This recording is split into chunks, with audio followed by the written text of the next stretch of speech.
question there. And one last question, Shamir, and then...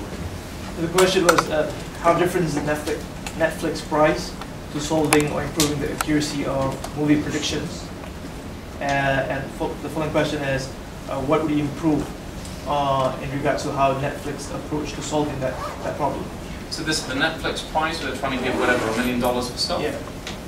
So I like this sort of, if one looks at the use of very large prizes to motivate people, that's not bad. I mean, a lot of science in the 1850s was driven by these type of prizes. We've got X prizes. The problem with a lot of the prize techniques, though, is that one person wins everything and nobody else gets anything. So it's actually one of those models that it's not that sustainable.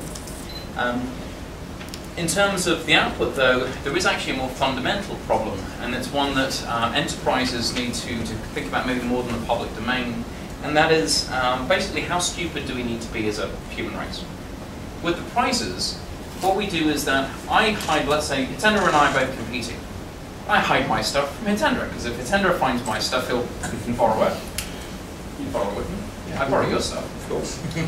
But the thing is that because it's a prize, we have an incentive of never collaborating together because of that prize structure. However, if there were different forms of incentives, we could work together, and we will come up with a vastly improved things if we work together. Part of the thing that I'm looking at right now about change on a global scale about how we help is looking at how can we as a planet be a lot smarter about some of our planetary issues where we need to share better.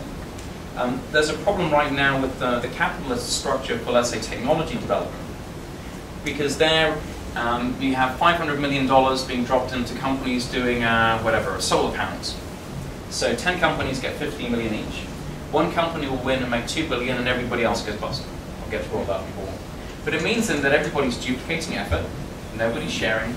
And can we, in some of these areas of energy, water is another one of those areas, science, sort of other forms of science, can we afford to be the stupid any longer? The other thing then is that there is a huge social pressure for people to collaborate and work together.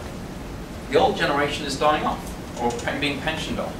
So, but you then end up with 58-year-old, 65-year-olds who are now retired, have internet connection, and they just want to be active and keep their brains busy.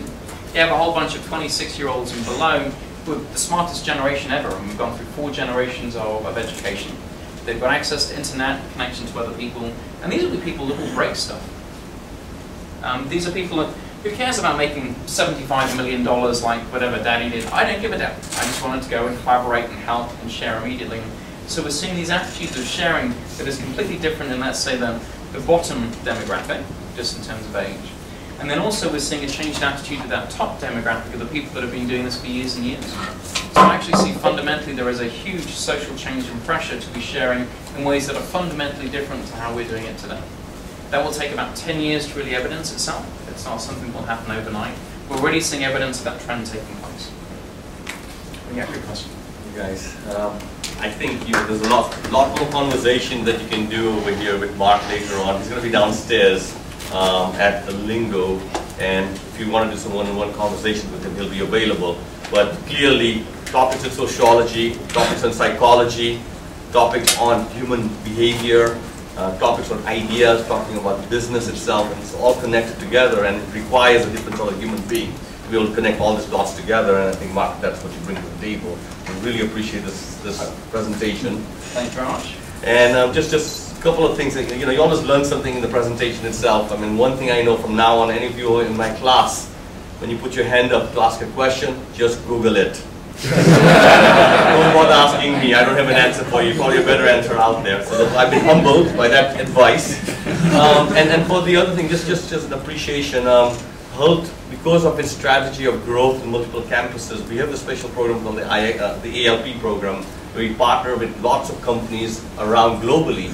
And we actually help those companies identify new growth ideas, business ideas, and we could not do it without this investment in technology and infrastructure, which Imaginatik has been providing to us to make that happen. And we do use this tool for identifying problems, identifying insights and intelligence, and also to identify solutions.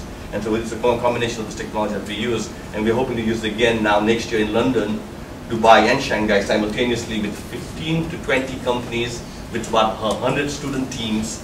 and we'll do that again next year after that in San Francisco. So first of all, thank you very much, Mark, for a great presentation.